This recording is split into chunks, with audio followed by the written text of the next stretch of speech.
In the year of our Lord, 1795, the world was a canvas of deep greens and blues, of whispered legends and uncharted horizons.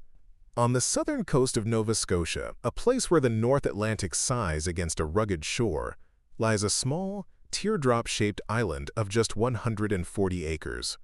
It is a quiet place, cloaked in a dense forest of red oaks, their ancient branches reaching out like gnarled fingers towards the sea. The air here is thick with the scent of salt and pine, a perfume that clings to the mists that roll in from the ocean, blanketing the island in a soft gray silence. This is Oak Island. For generations, it had been a place of little consequence, a landmark for fishermen navigating Mahone Bay, its interior a tangle of undergrowth and shadow, largely untouched by human hands. But a story, like a seed, had taken root in the local soil. It was a tale told in hushed tones in the taverns of nearby Chester, a story of strange lights seen dancing among the trees at night, of spectral figures rowing ashore in the dead of night, never to be seen again. Some said it was the ghost of a pirate, guarding a treasure buried long ago. Most dismissed it as fanciful talk, the kind of yarn spun to pass long, cold winters. But for a young man named Daniel McGinnis, these stories held a certain pull.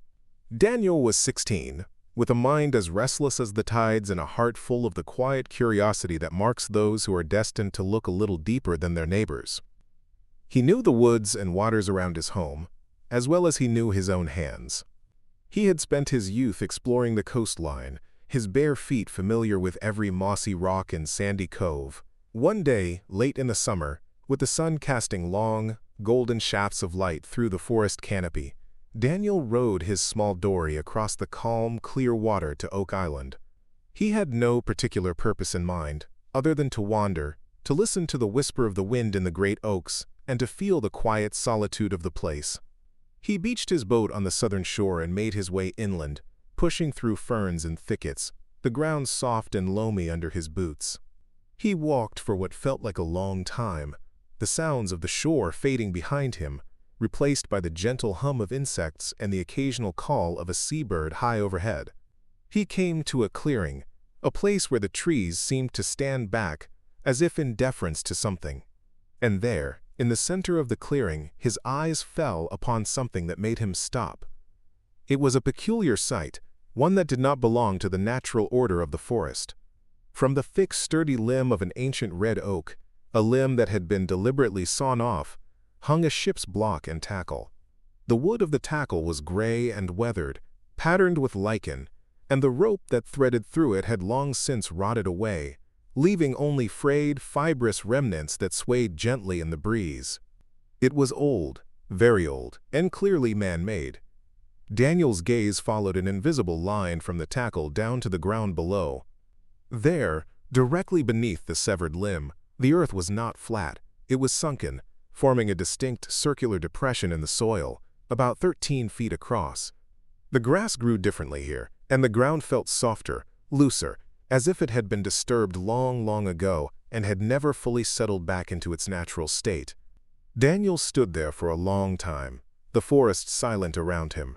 His heart beat a steady, quiet rhythm in his chest. This was not the work of nature. The clearing, the sawn-off limb, the old tackle, the sunken earth, it was a series of clues, a sentence written in the language of the landscape. And it spoke of a secret. It spoke of something hidden. The old sailors, stories, the tales of flickering lights and buried treasure, suddenly felt less like fanciful yarns and more like faded maps. He returned to the mainland that evening, his mind alight with the image of the strange depression under the old oak. The secret of the island seemed to call to him across the water. He spoke to two of his closest friends, John Smith, who was a little older, and whose family already owned land on the island, and Anthony Vaughan, a young man of similar age and adventurous spirit. He described what he had seen, his voice low and earnest, painting a picture of the lonely clearing and the silent clues it held. His friends, caught up in his quiet conviction, agreed to return with him.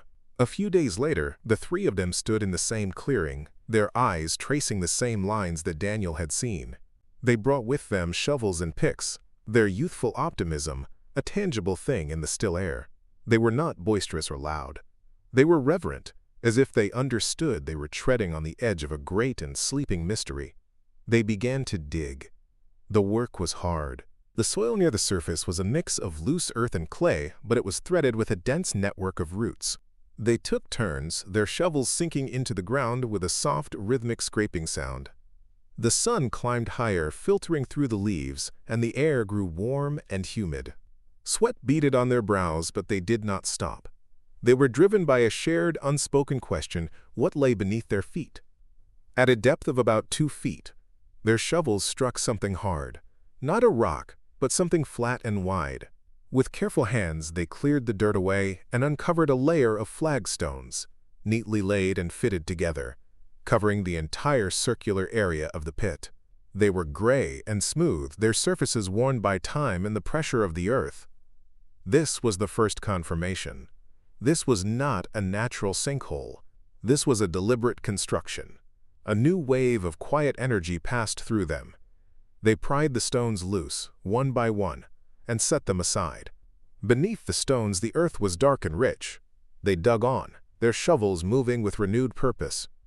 The pit seemed to have been dug before, the soil less compacted than the surrounding virgin ground. The walls were surprisingly straight, a near-perfect circle carved into the dense blue clay of the island. They dug down, past the 4-foot mark, then 6, then 8.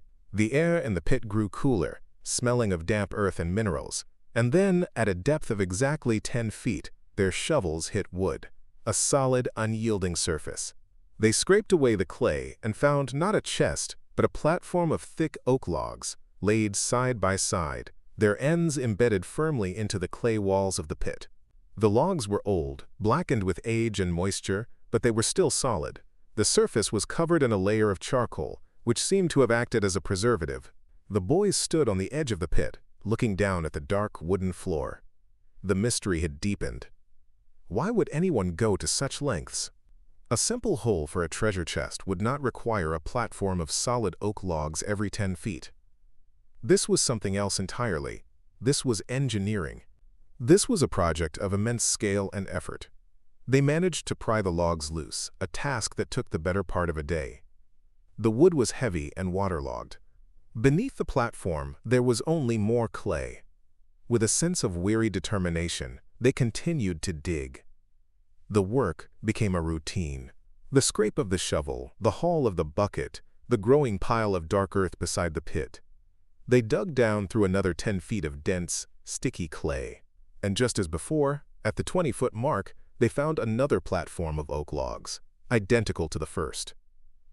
This discovery changed everything. It transformed their youthful adventure into a serious puzzle. One platform could be a fluke, a foundation for a small structure. 2 platforms, set at such a precise interval, was a pattern. It was a sign of a deliberate, calculated design. What lay at the bottom of this strange, layered shaft? What was so valuable that it needed to be protected by such an elaborate system? They managed to break through the second platform, and then, at 30 feet, they found a third. The sight of it, dark and solid in the lamplight they now used, was both daunting and exhilarating. The sun had set, and the forest around them was a wall of impenetrable blackness. The only sounds were their own breathing, the chirping of crickets, and the distant, rhythmic wash of waves on the shore. They were tired, their muscles aching, their hands blistered. They knew they could go no further on their own. The pit was guarding its secrets well. They abandoned their work for the season, covering the hole as best they could. But the mystery did not leave them. It settled into their minds, a constant, nagging question. As the years passed, the story of their discovery spread. It became known as the Money Pit, a name that was both hopeful and, in time, would prove to be deeply ironic. The initial excitement of the 3 young men had unearthed the first few lines of a story that would span centuries, a story of hope, obsession, ingenuity, and profound, enduring mystery. The island had awoken, and it had begun to tell its long and patient tale. The seed of the Oak Island mystery, planted by the discovery of Daniel McGinnis and his friends, lay dormant for a few years, but it did not die. The story was too strange, too compelling to be forgotten. It was told and retold, growing with each telling, until it reached the ears of wealthier, more ambitious men. Around 1803, a group of them, led by a man named Simeon Linz, formed a syndicate. They called themselves the Onslow Company, and they arrived on the island with more than just shovels and youthful enthusiasm. They brought with them proper mining equipment, a larger workforce, and a shared conviction that they were on the verge of uncovering a treasure of unimaginable value.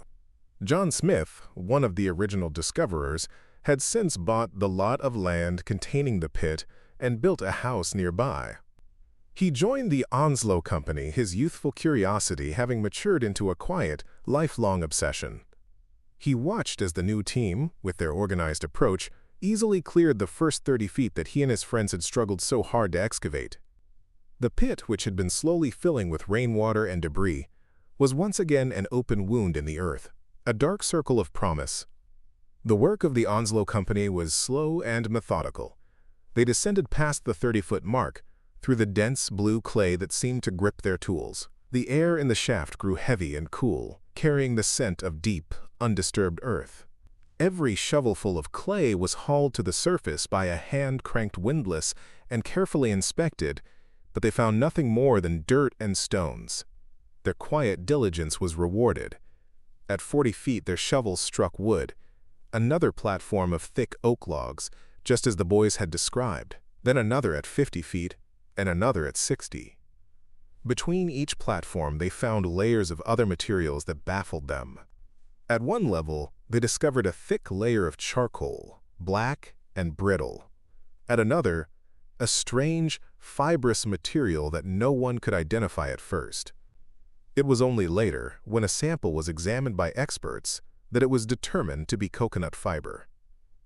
Coconuts did not grow in Nova Scotia. This material had been brought from some distant, tropical shore, a clue that the pit's creators were men of the sea, travelers from a warmer world. Another layer they encountered was made of a thick, gray substance like putty, which had been used to seal the walls of the pit, a primitive but effective form of waterproofing. The sheer labor involved was staggering to contemplate. Felling the mighty oaks, cutting and shaping the logs, digging the perfectly circular shaft through dense clay, and importing materials from thousands of miles away. This was not the work of a small band of pirates burying a single chest of gold. This was a major engineering project, meticulously planned and executed by a large, well-funded and highly organized group. The mystery was no longer just about what was buried, but who had buried it, and why they had gone to such extraordinary lengths. The digging continued, deeper and deeper into the island's belly. 70 feet. 80 feet. With each new platform they dismantled, the anticipation on the surface grew. The men spoke in lower tones, their movements more deliberate. They were delving into a place that felt ancient, a place that had been sealed for centuries. And then, at a depth of 90 feet, they found something different. It was not another oak platform. Their shovels scraped against a large flat stone, a slab of olive green, fine-grained rock, unlike any other stone found on the island. It was about 3 feet long and 1.5 feet wide, and its weight was immense. It took the combined effort of several men to haul it to the surface. As they cleaned the mud from its face, they saw that it was not a natural stone. Its surface was smooth, and carved into it was a line of strange, cryptic symbols. They gathered around the stone, their faces illuminated by flickering lanterns. The characters were a mix of geometric shapes, lines, and dots, an inscription that none of them could decipher. It was a direct message from the past, a key left by the builders of the pit.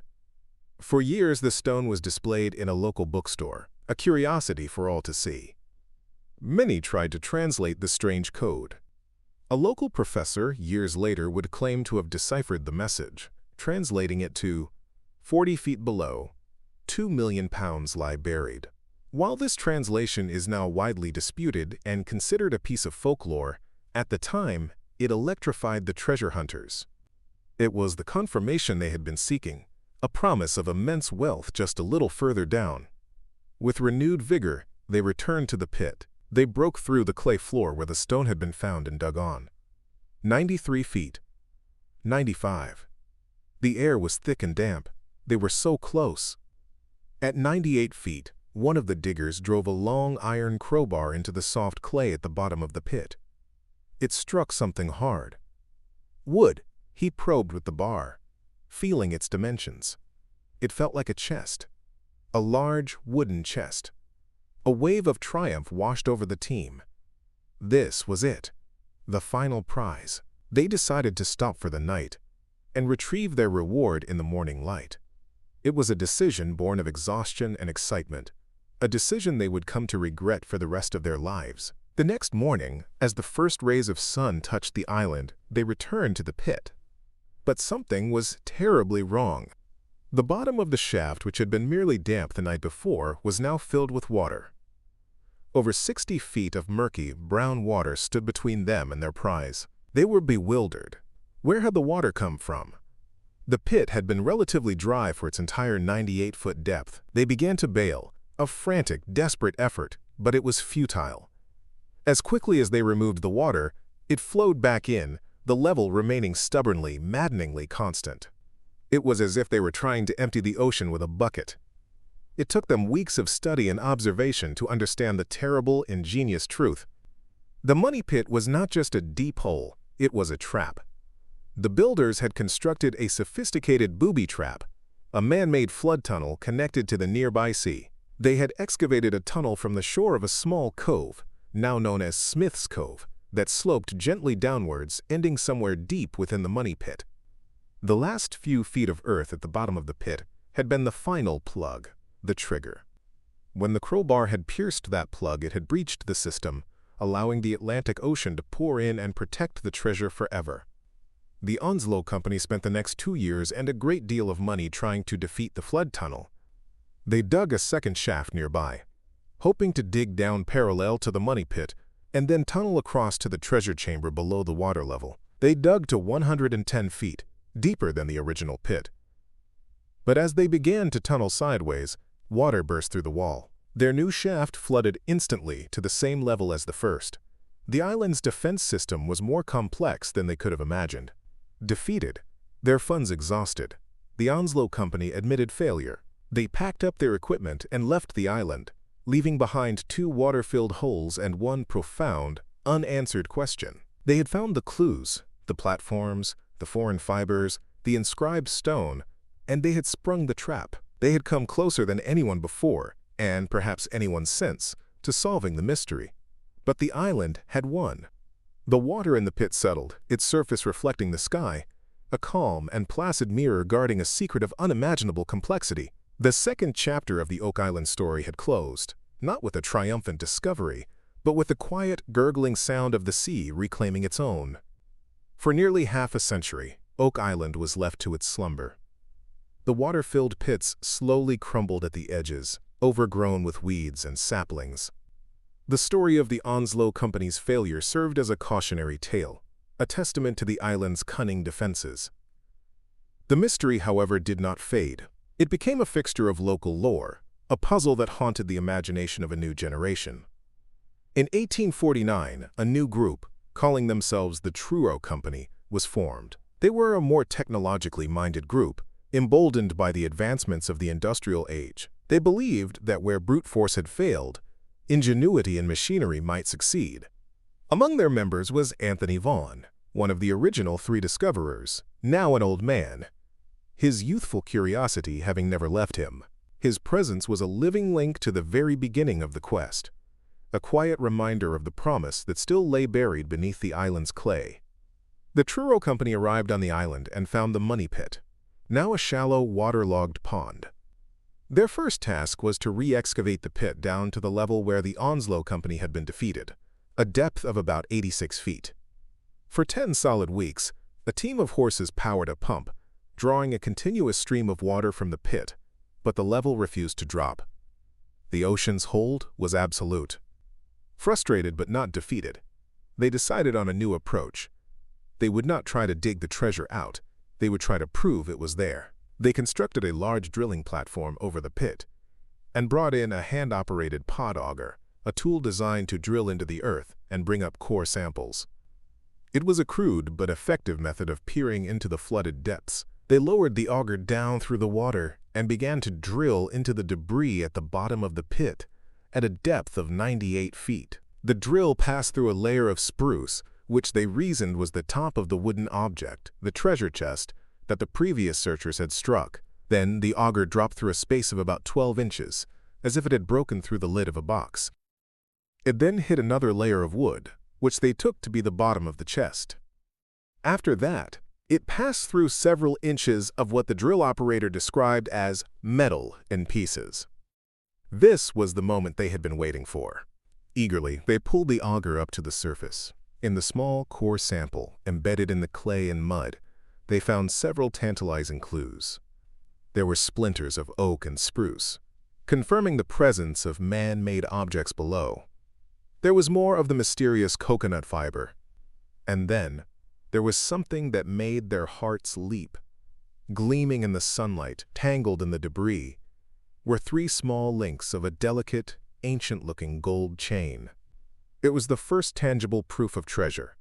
Not a coded message or a feeling of wood against a crowbar, but real, physical gold. The excitement was immense. They had proven something was there. Now they just had to get to it. They continued to drill, their excitement fueling their efforts. The auger bored deeper. After passing through the metal in pieces, it hit another layer of wood, then another void, and then more wood. It seemed they had drilled through not 1, but 2 chests.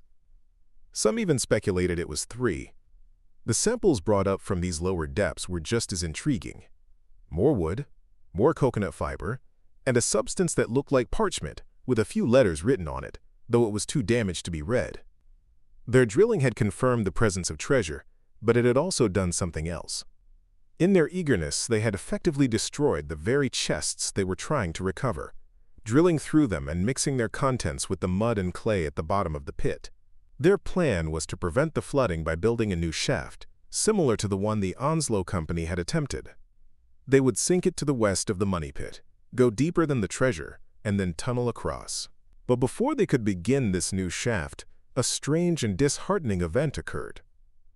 The bottom of the money pit, which had been a solid floor of debris, suddenly collapsed. The men standing on the drilling platform felt a great shudder run through the earth. The platform tilted violently, and the ground around the money pit seemed to sink. It was as though the floor of the pit, weakened by the drilling, had given way, dropping everything, the chests, the gold, the artifacts, into a deeper cavern below. When they later took soundings, they found that the bottom of the pit was now much deeper, and the debris was loose and jumbled. The island, it seemed, had another layer of defense.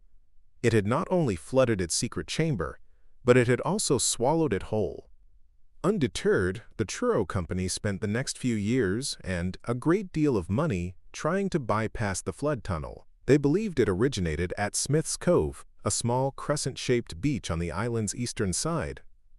At low tide, they noticed that the beach seemed to exhale water. They began to dig, and what they found was astonishing. Just below the surface of the sand, they uncovered a complex and extensive drainage system. 5 perfectly constructed box drains, shaped like the fingers of a hand, fanned out from a central point. They were built of flat stones, carefully lined with seaweed and coconut fiber to act as a filter, preventing silt from clogging the system while allowing water to flow freely. This system acted like a giant sponge, gathering seawater and feeding it into a single main flood tunnel that led directly towards the money pit. It was a work of genius, a testament to the incredible engineering skills of the pit's creators. The Truro Company built a cofferdam around the cove, trying to hold back the sea so they could dismantle the drains. But Oak Island's weather is fickle and harsh.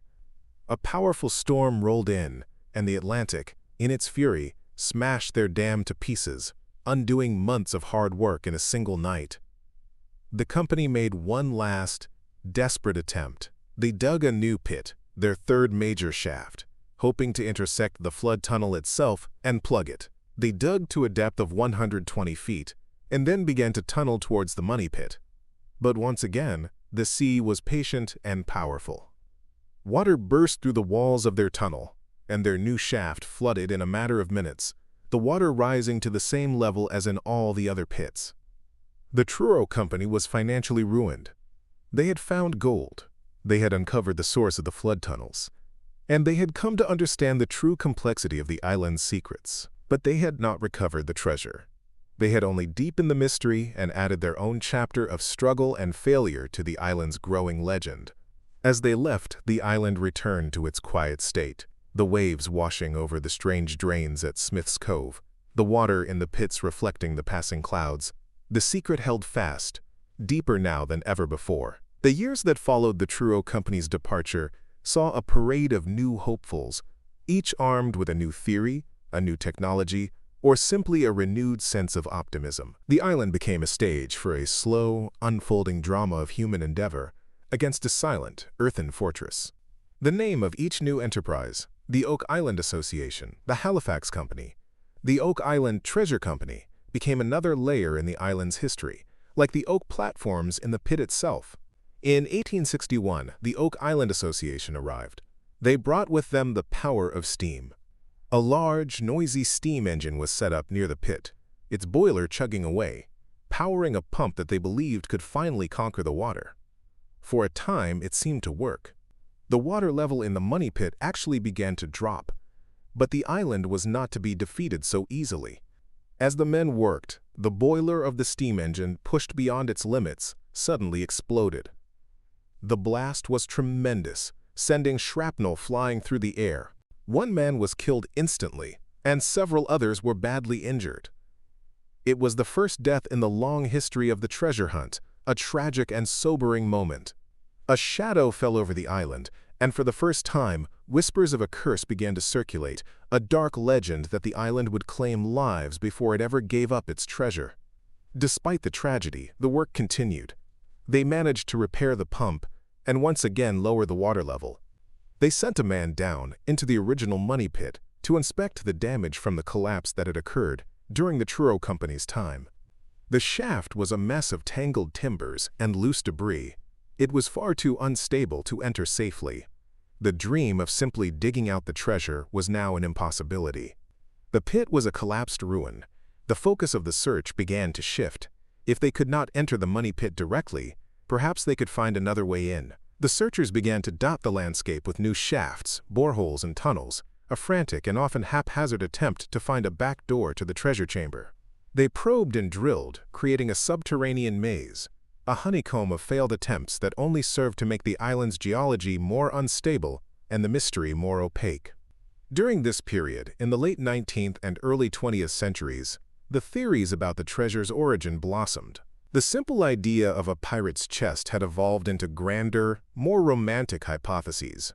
Some believed the treasure was the lost naval treasury of the French, hidden before the British captured the nearby fortress of Louisbourg.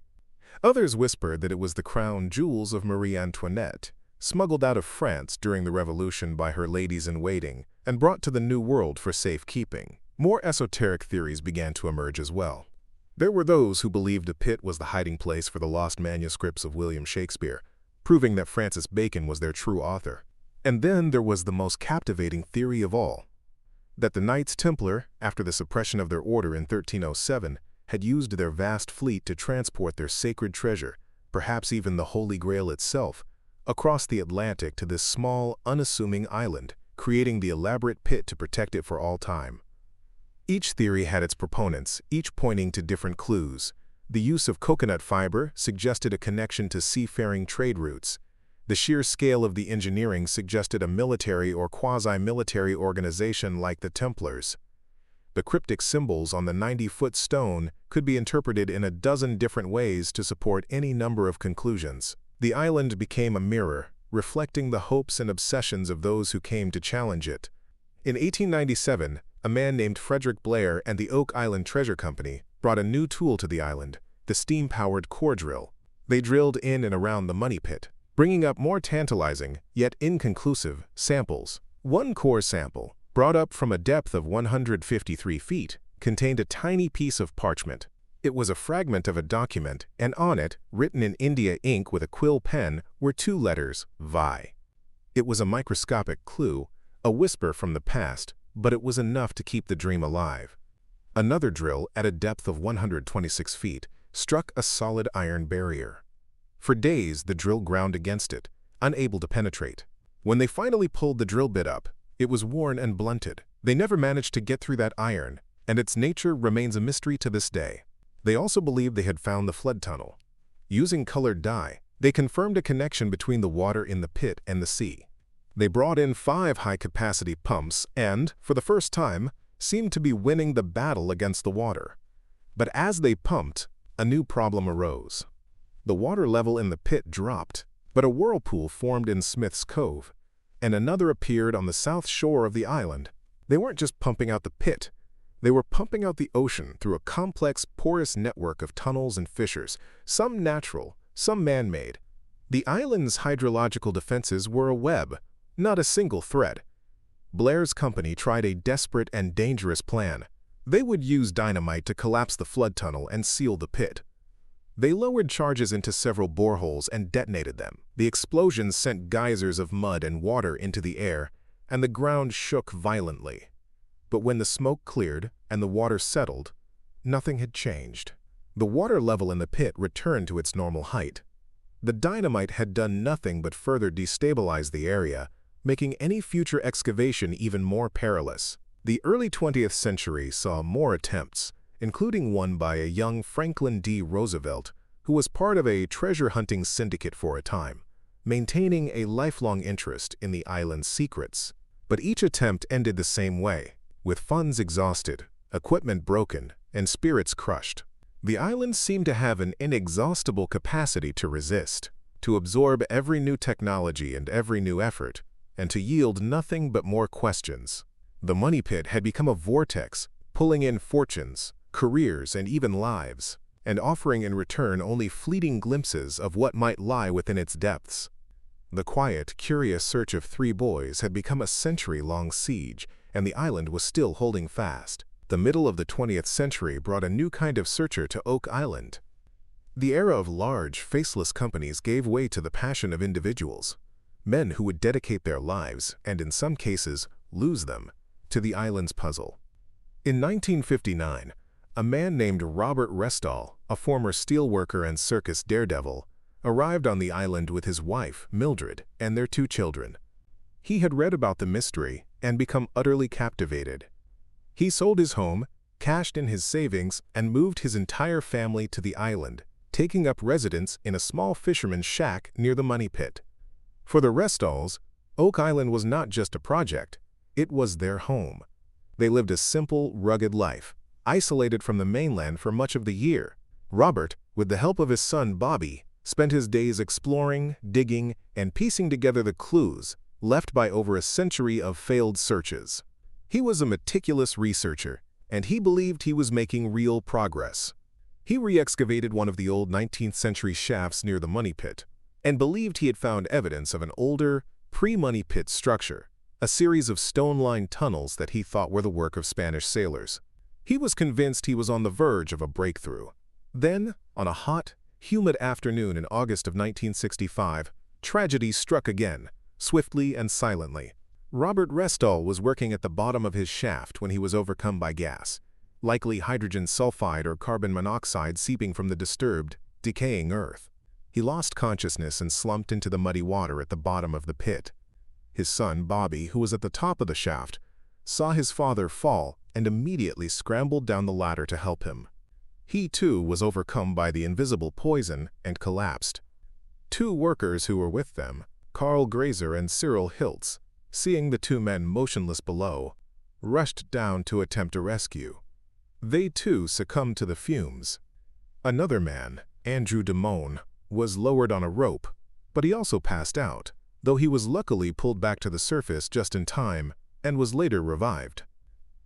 In the space of a few terrifying minutes, 4 men, including Robert Restall and his son, had lost their lives in the pit. The Restall tragedy fulfilled the darkest prophecies of the Oak Island curse, that 7 men would have to die before the treasure would be found. With the 4 men lost that day, added to the pump worker killed in 1861, the tally now stood at 5. The news sent a chill through the community of searchers. The island was no longer just a stubborn puzzle. It was a place of profound danger and sorrow. Shortly after the tragedy, the island was visited by a man named Robert Dunfield, a geologist with a vastly different approach. He believed the previous attempts had been too timid.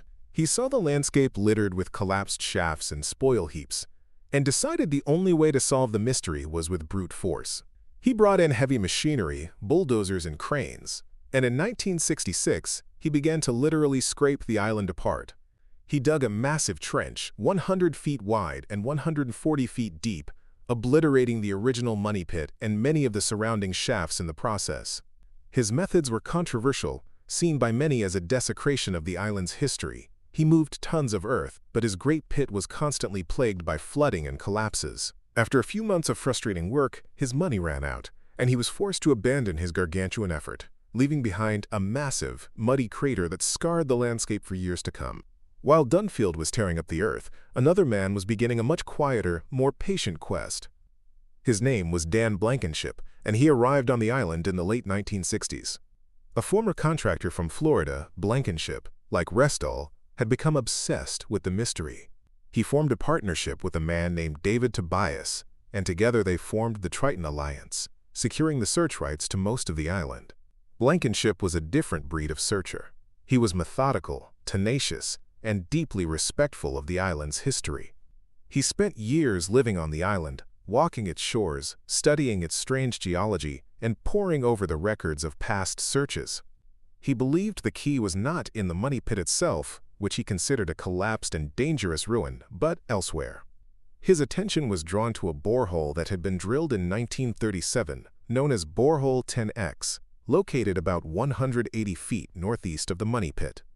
Triton decided to re-excavate and widen this borehole into a proper shaft.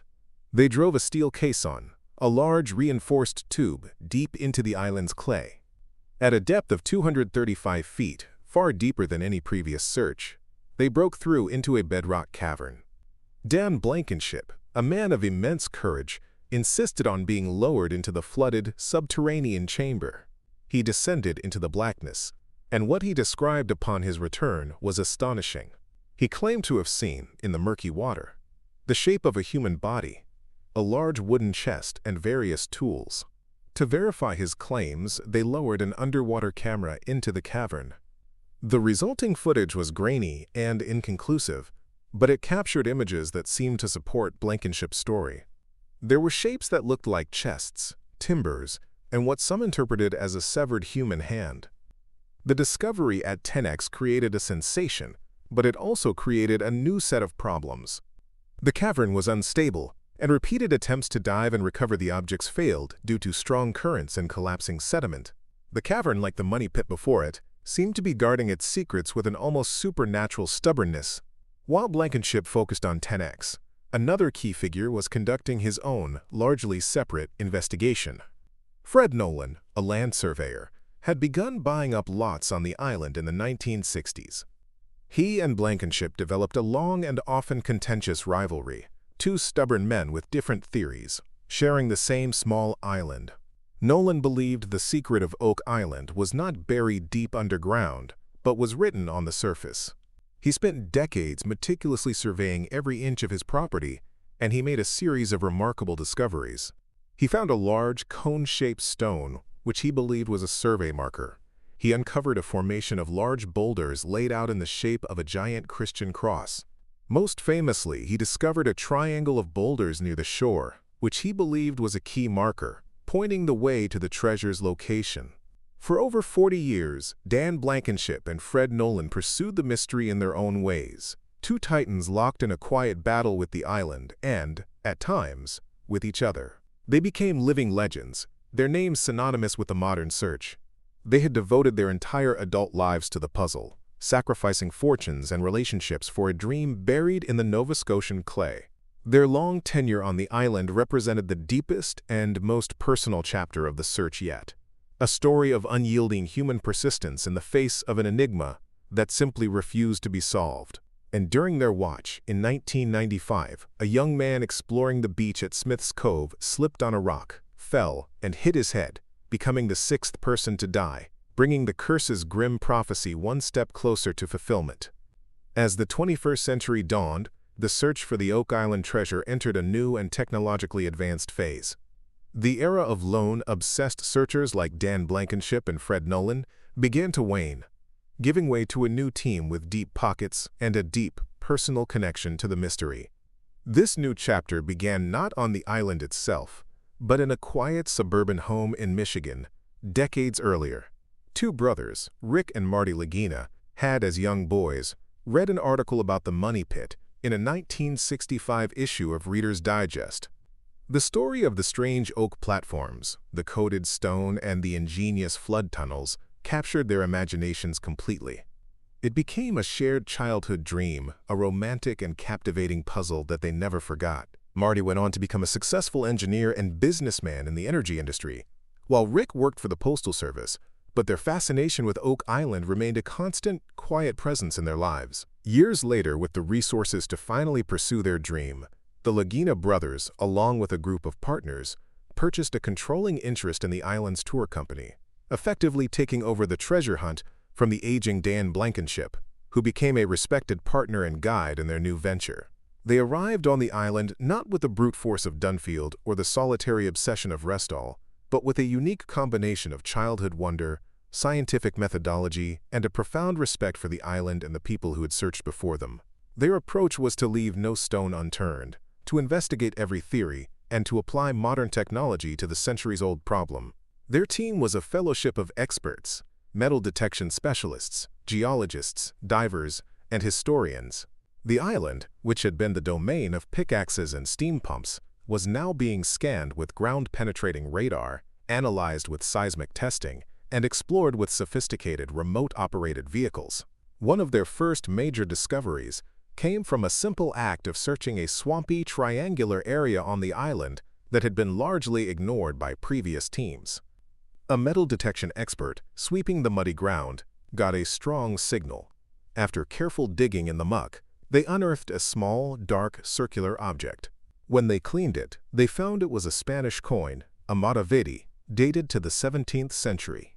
It was a tangible link to a time long before the discovery of the Money Pit, proof that Europeans had been on the island and had left things behind.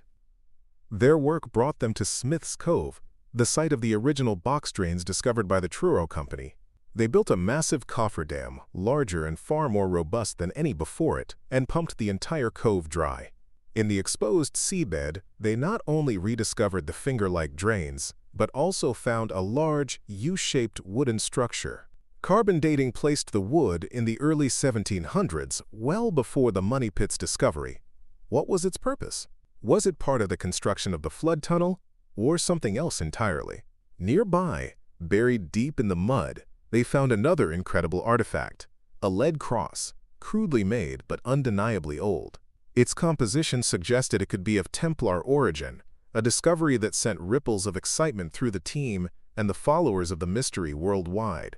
The Laginas and their team also turned their attention back to the Money Pit area itself. Knowing the original shaft was a collapsed ruin, they focused on finding the original searcher shafts that surrounded it, hoping to use them as a window into the deep underground. They focused on a shaft known as the Garden Shaft, which had been dug in the 19th century. Using modern caisson technology, they began to re-excavate it, going deeper and with more safety precautions than ever before. Deep underground, their digging revealed old, hand-carved tunnels branching off from the shaft, their timbers waterlogged but still intact. They were following in the footsteps of men who had been dead for over 100 years, finding their old workings, their abandoned tools, and the evidence of their desperate search. Modern water testing technology also gave them new insights. By sampling the water from various boreholes, they found high concentrations of silver and gold in the water deep within the Money Pit area. The treasure, it seemed, was there, but it may have been dissolved into the very water that protected it, its metallic signature a ghostly presence in the flooded earth. They also investigated a strange anomaly they called the baby blob, a target identified by seismic testing that showed a dense, oddly shaped mass deep underground. Drilling into this area, they encountered wood, tunnels, and strange metallic objects, suggesting a complex man-made structure that was not on any of the old maps. The search became a slow, patient process of assembling a grand puzzle. Each find, a coin, a piece of wood, a fragment of pottery, a spike from an old ship, was another piece. But the picture it was forming was still unclear. Was it the work of pirates, Spanish mariners, British military engineers, or the Knights Templar? The evidence seemed to point in multiple directions at once. The island was a historical crossroads, a place where many stories converged and became entangled. Rick Lagina, the heart of the operation, often spoke of the real treasure being the story itself, the history, the camaraderie, and the shared pursuit of a great unknown. Yet, the hope of a final, spectacular discovery never faded. The team continued to dig, to drill, and to scan, driven by the same quiet question that had motivated Daniel McGinnis over 2 centuries earlier. And so, the story continues. The island remains, as it always has, a place of profound and quiet mystery. The waves still wash over the shores of Smith's Cove, the wind still whispers through the leaves of the few remaining ancient oaks, and the moon still casts its pale light on the disturbed earth where the money pit once was. The ground is a patchwork of scars and secrets, a testament to centuries of human hope, ingenuity, and obsession. The treasure, whatever it may be, gold, manuscripts, holy relics, or perhaps nothing at all, remains elusive, protected by a symphony of water, clay, and time. The story of Oak Island is not truly about the destination, but about the journey. It is a tale of a multi-generational quest, a quiet, enduring puzzle passed down from father to son, from one hopeful generation to the next. It is a story that reminds us that some mysteries are not meant to be solved quickly, but to be pondered, to be pursued, and to be dreamed about. And as you drift off to sleep, you can almost hear the gentle lapping of the waves on that distant shore, a soothing, rhythmic sound, guarding a secret as deep and as patient as the ocean itself.